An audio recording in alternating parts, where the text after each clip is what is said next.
Hello students, how are you all? So today here I am with you another chapter from your science book, that is health and hygiene. See student, whenever we come across the word health, this health means everything. This health means everything. So there is a common saying, health is wealth. If you are healthy, then you can do every work cheerfully and energetically. So in this chapter, we will learn about the different ways by which we can be healthy and what are the different things which can hinder your health. So let's start it. Children, आपने commonly सुना होगा कि health is wealth, यानी अगर health ही क्या है, पूरा धन है, स्वास्थ्य ही क्या है, धन है। अगर हम हेल्दी हैं तो ही हम सारे वर्क प्रॉपरली कर सकते हैं। अगर हमारी बॉडी ही हेल्दी नहीं है, हम हेल्दी ही नहीं हैं, तो हम अनदर वर्क तो कर ही नहीं सकते, ठीक है। ना ही और किसी चीज़ में मन लगेगा, ना आपका खेलने में मन लगेगा, ना आपका स्टडी में मन लगेगा। इसलिए हेल्थ ही क्या है, सबसे ज़्यादा इम्पॉर्टेंट है। Okay,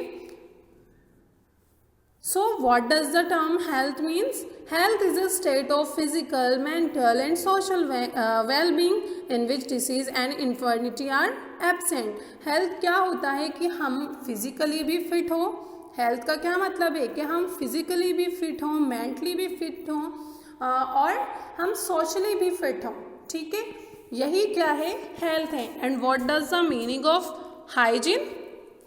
Hygiene means keeping yourself and things around you clean in order to prevent disease. Hygiene means होता है कि अपने आप को और अपने आसपास का जो एनवायरनमेंट है उसको क्लीन रखना बीमारियों से बचने के लिए, ठीक है। हम जब हमारे चारों तरफ साफ़ सफाई होगी, एकदम क्लीनलीनेस होगी, तभी तो हम बैक्टीरिया से फ्री रह पाएंगे, जो कि डिसीज़ को हम तभी तो डिसीज़ से प्रिवेंट कर पाएंगे, ऐसे बैक्टीरिया से बच पाएंगे जो कि बीमारियां फैलाते हैं। अगर हमारे पूरा एनवायरनमेंट ही क्लीन नहीं होगा तो हम क्या होंगे, बहुत सारे वहाँ पे बैक्टीरियाज होंगे और हम बीमार पड़ जाएंगे। Okay, so children, we already know about the importance of proper food, hygiene, rest, exercise and correct posture for remaining healthy. Let us learn more about how each of these help us in keeping healthy. So children, आपने previous classes में पढ़ा होगा कि किस तरह से जो proper food होता है, hygiene, rest, exercise, ये हमारा healthy रहने के लिए क्या होता है, बहुत ज़रूरी होता है। और हम जब प्रॉपर फूड लेंगे, प्रॉपर एक्सरसाइज करेंगे, हाइजीन रहेंगे, ओके, हमारा एनवायरनमेंट भी हेल्दी होगा, तभी हम हेल्दी रह पाएंगे। Now next is components of food. So children, what are components of food? ऐसे हमारे फूड में ऐसे न्यूट्रिएंट्स या ऐसे कंपोनेंट्स जो कि हमारी बॉडी को क्या होते हैं, बहुत ही ज़्यादा ज़रूरी होते हैं प्रॉपर ग्रोथ के लिए, हेल्दी रहने के लिए। वो क्या होते हैं, वो न्यूट्रिएंट्स होते हैं। So children, what are nutrients? The substances that are needed by our body for proper growth and good health are called nutrients. और ये हमें कहाँ से मिलते हैं, हमारे फूड से मिलते हैं। ये हमारे फूड के ही पार्ट्स होते हैं, ओके। ये हमारे फूड के कंपोनेंट्स होते हैं जो हमारी बॉडी के लिए चाहिए होते हैं। The food that we eat contains 5 main components. हमारे फूड में मेनली कौन कौन से कंपोनेंट्स होते हैं? Carbohydrate, fats, proteins, vitamins and minerals. हमारी बॉडी में मेनली 5 कंपोनेंट्स होते हैं। They are carbohydrates, fats, proteins, vitamins and minerals. Our body needs all these in the right amounts to stay healthy. ये हमारी बॉडी को right amount mean ऐसा नहीं है कि बहुत ज़्यादा कार्बोहाइड्रेट, बहुत ज़्यादा आपको फैट ले लिया है, ऐसा नहीं है। हमारी बॉडी को एक राइट अमाउंट में, एक स्पेसिफिक अमाउंट में ये जो हैं कंपोनेंट्स, ये न्यूट्रिएंट्स चाहिए होते हैं। अगर इससे कम हमारी बॉडी को मिलते हैं या इससे ज़्यादा हमारी बॉडी को मिलते हैं, किसी भी चीज़ की कमी और ज़्यादती दोनों ही क्या होती है, हार्मफुल होती है। ठीक है, तो ये हमारी बॉडी को एक स्पेसिफिक अमाउंट में चाहिए होते हैं, राइट अमाउंट में चाहिए होते हैं हेल्दी रहने के लिए। Okay, so first is carbohydrate. Carbohydrates give energy to the body. Carbohydrate component या कार्बोहाइड्रेट न्यूट्रिएंट जो होता है ये हमारी बॉडी को एनर्जी देता है। इसलिए ऐसे फूड आइटम्स जिनसे कि हमें कार्बोहाइड्रेट मिलता है उन्हें हम कौन से फूड ग्रुप में रखते हैं, आपने प्रीवियस क्लास में पढ़ा है, हम उन्हें एनर्जी गिविंग फूड में रखते हैं। Okay, why? Because carbohydrate gives us energy. And what are the main sources of carbohydrates? Rice, wheat, potatoes, millets, fruits and fruit juices, bread, sugar, honey and maize are some sources of carbohydrates. As you can see in the picture. ये कौन कौन से food items हैं जिनसे ऐसे food items हैं जिनसे हमें क्या मिलता है, कार्बोहाइड्रेट मिलता है। Sweets and soft drinks also contain carbohydrates. However, sweet and soft drinks are very bad for your teeth. देखिए, स्वीट्स, मिठाइयाँ और जो सॉफ्ट ड्रिंक्स होती हैं, कोल्ड ड्रिंक्स होती हैं, ये क्या होती हैं, इनमें भी कार्बोहाइड्रेट होता है, बट फिर भी ये हमारे जो टीथ होते हैं उनके लिए क्या होती हैं, अच्छी नहीं होती हैं। These are bad for our teeth. Okay, next is fats. Fats also provide energy to the body. Fat जो होता है वो भी हमारी बॉडी को क्या देता है, एनर्जी देता है। इसलिए हम फैट और कार्बोहाइड्रेट को एनर्जी गिविंग फूड में ही रखते हैं। फैट हमारी बॉडी को वार्म रखता है। Meat, vegetable oil, butter, cheese, ghee and dry fruits are some sources of fat. So हमें फैट कौन कौन से फूड आइटम से मिलता है? वेजिटेबल ऑयल्स जो होते हैं, घी, बटर, ड्राई फ्रूट्स, ये क्या हैं? These are rich in fat. Okay, इनसे हमें क्या मिलता है? फैट मिलता है। Though fats are important for our body, eating too much fat can be harmful.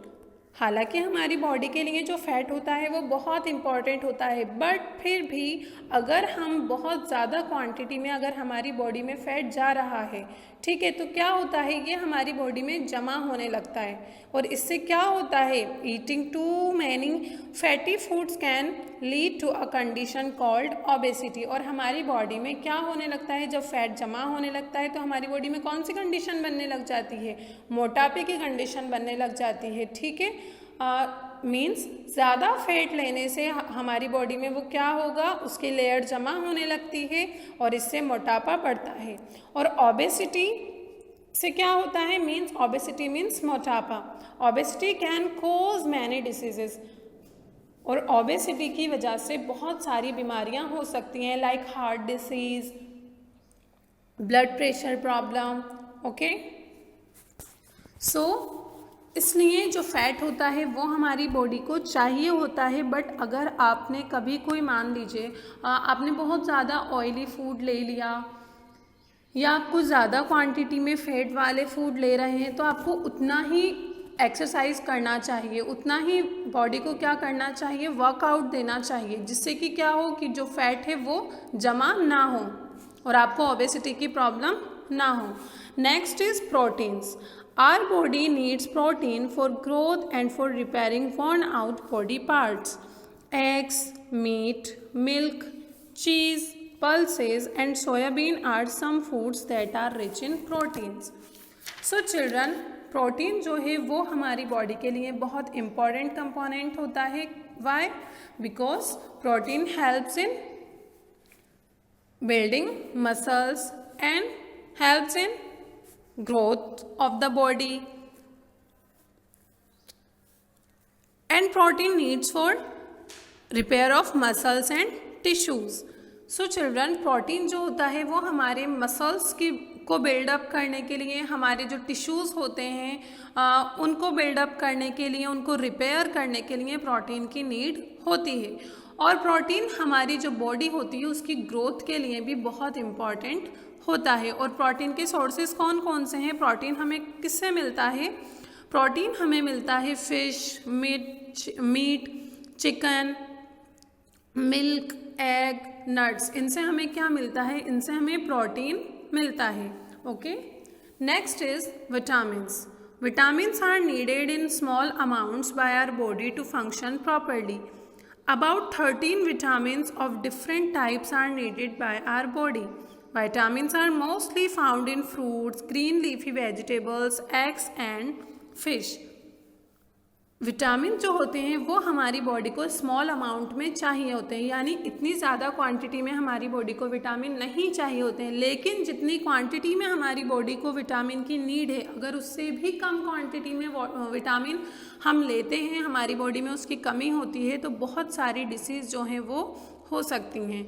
Okay, so vitamin हमें किस किस फूड आइटम से मिलते हैं? जो ग्रीन लीफी वेजिटेबल्स होती हैं, एग्स होते हैं, फिश होती है, फ्रूट्स होते हैं, इनसे हमें विटामिन मिलते हैं। And vitamins are also called protective food. Why? Because they protect us from falling ill often.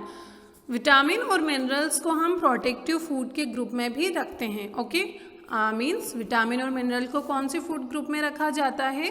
Protective food group में रखा जाता है। वाई? क्योंकि ये हमें बीमार होने से बचाते हैं, हमारे इम्यून सिस्टम को स्ट्रॉन्ग बनाते हैं, और डिफरेंट काइंड की जो डिसीज़ होती हैं हमारी बॉडी में, उससे लड़ने के लिए, उससे बचने के लिए क्या चाहिए होते हैं? विटामिन और मिनरल चाहिए होते हैं। Okay, next is minerals. Just like vitamins, minerals are also needed in small amount. Vitamin की तरह मिनरल भी हमारी बॉडी को कम क्वांटिटी में चाहिए होते हैं, बहुत स्मॉल अमाउंट में हमारी बॉडी को चाहिए होते हैं। वही बात क्या कि अगर विटामिन जितने हमारी बॉडी को मिनरल्स चाहिए, अगर हमारी बॉडी को नहीं मिल पा रहे हैं, तो क्या होगा? डिसीज़ हो सकती हैं। मेनली मिनरल्स कौन कौन से हैं? Iron, calcium, iodine and phosphorus are some important minerals needed by our body. Means iron, calcium, iodine, phosphorus, ये क्या हैं? ये कॉमन मिनरल्स हैं जो कि हमारी बॉडी को चाहिए होते हैं। Milk and milk products are rich in calcium. जो मिल्क होता है और जो मिल्क से बने हुए प्रोडक्ट होते हैं, लाइक कर्ड, चीज़, पनीर, ये सब क्या होते हैं? ये इनमें कैल्शियम मिनरल बहुत ज़्यादा क्वांटिटी में पाया जाता है।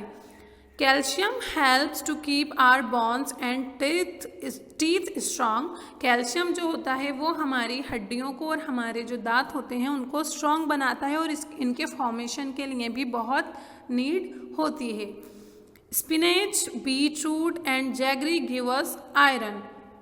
स्पिनेच मीन्स जो पालक होता है, बीटरूट, चुकंदर एंड जैगरी गुड़ होता है ना, ये क्या होते हैं? They give us iron. ये हमारी बॉडी को आयरन देते हैं। And iron is needed for the formation of blood. और आयरन मिनरल की हमारी बॉडी को क्यों नीड होती है? क्योंकि ये हमारी बॉडी में ब्लड फॉर्मेशन का वर्क करता है। अगर आयरन की कमी हमारी बॉडी में होती है तो हमारी बॉडी में डिसीज़ हो जाती है, इसे हम कहते हैं anaemia. Okay, so lack of iron in the body causes a disease called anaemia. अगर हमारी बॉडी में आयरन की कमी हो जाएगी तो आयरन की कमी से कौन सी डिसीज़ होती है? एनीमिया।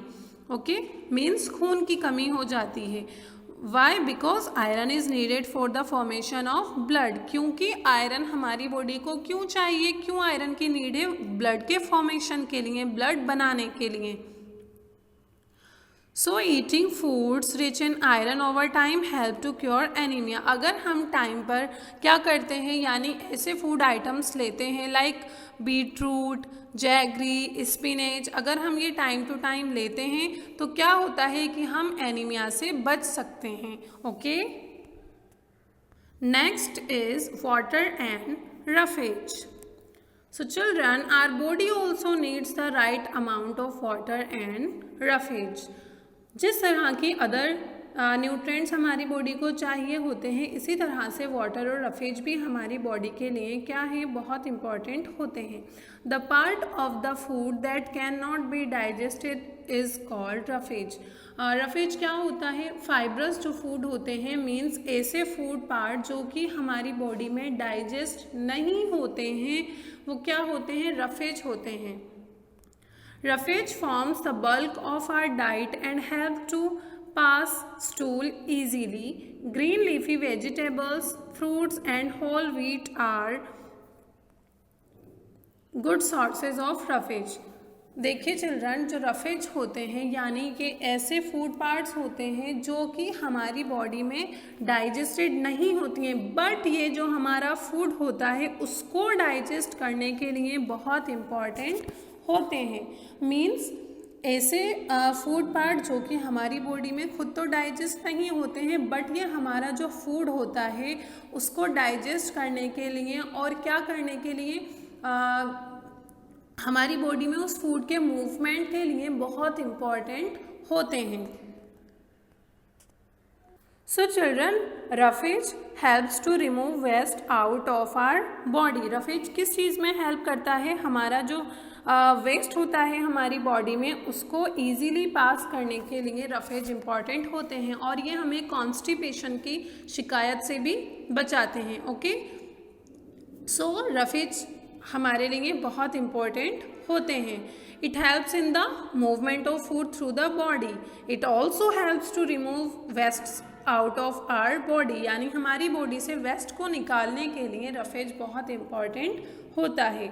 ओके, रफेज अगर हम प्रॉपर अमाउंट में लेते हैं तो ये हमारा जो वेट होता है उसको भी मेंटेन करने का क्या करता है, काम करता है। और रफेज हमें किस किस से मिलता है, ग्रीन लीफी वेजिटेबल्स से, फ्रूट से, and whole wheat are good sources of roughage. Next is water. So children, as you all know that water is needed by our body for its functioning. We should drink plenty of water and eat foods rich in roughage. Roughage हमारी body की proper functioning के लिए बहुत important है। इसी तरह से जो वाटर होता है वो भी हमारी बॉडी में जो भी फंक्शंस हैं उनको रन करने के लिए, उनको चलाने के लिए वाटर क्या होता है, बहुत इम्पॉर्टेंट होता है। Our body needs water for running its various functions. So children, water thus is a very important part of our diet. Okay, so we should drink at least 8 to 10 glasses of clean water every day. Okay, so जिस तरह से carbohydrate, protein, minerals, vitamin से important है, roughage और water भी इतना ही important होता है। ओके, आई थिंक आपको क्लियर है components of food. Next is balanced diet. A diet that contains sufficient amount of different components of food needed to stay healthy is called a balanced diet. यानी ऐसी diet जिसमें every group में से, means कौन कौन से group, energy giving, protective and body building, जो हमने ग्रुप डिवाइड किए हैं उनमें से सारे फूड आइटम्स हमारी जो डाइट है, हमारा जो फूड है जो हम खा रहे हैं, डाइट क्या होता है, diet means the kind of food that we eat is called our diet. यानी जो भी टाइप का खाना हम खाते हैं वो क्या होता है, वो डाइट होता है। ओके, सो हमारी डाइट में वो सारे कंपोनेंट्स जो हमारी बॉडी को चाहिए, कौन कौन से कंपोनेंट्स चाहिए, carbohydrate, protein, vitamin, mineral, water and roughage. अगर ये प्रॉपर अमाउंट में यानी राइट अमाउंट में हमारे फूड में क्या है, मौजूद हैं, तो ऐसी डाइट को हम कहते हैं balanced diet. Okay, so a diet which has food items from all the food groups and in the right amount is called a balanced diet। यानी कि जितनी हमारी बॉडी को नीड है, ओके, मीन्स हमारे फूड में क्या क्या होना चाहिए, विटामिन एंड मिनरल्स भी होने चाहिए, यानी ऐसे फूड आइटम्स भी होने चाहिए जिनसे हमें विटामिन और मिनरल्स मिल रहे हैं। कार्बोहाइड्रेट वाले फूड आइटम्स भी होने चाहिए, फैट वाले फूड आइटम्स भी होने चाहिए, और प्रोटीन फूड आइटम्स भी होने चाहिए एंड इन राइट अमाउंट। ऐसा नहीं है कि कुछ हमने बहुत ज़्यादा ले लिया, कुछ हम बहुत कम क्वांटिटी में ले रहे हैं, यानी प्रॉपर अमाउंट में चाहिए, सफिशिएंट अमाउंट में चाहिए कि जितना हमारी बॉडी को हेल्दी रहने के लिए इन कंपोनेंट्स की नीड है, अगर ये हमारे फूड में इतनी क्वांटिटी में है और इस तरह का हम फूड ले रहे हैं तो वो होता है हमारा balanced diet. So we should remember to eat food with all the different food components every day. However, fats should be eaten in lesser amount. Okay. So children, हमें जो हम डेली फूड ईट कर रहे हैं उसमें हमें प्रॉपर अमाउंट में क्या लेना चाहिए, सारे कंपोनेंट्स वाले फूड आइटम्स लेने चाहिए। ओके लेकिन फिर भी एक चीज़ आपको याद रखनी है कि जिसमें फैट होता है यानी फैटी फूड आइटम्स को बहुत ही कम क्वांटिटी में लेना चाहिए। ओके आई थिंक आपको यहाँ तक ये चैप्टर क्लियर है।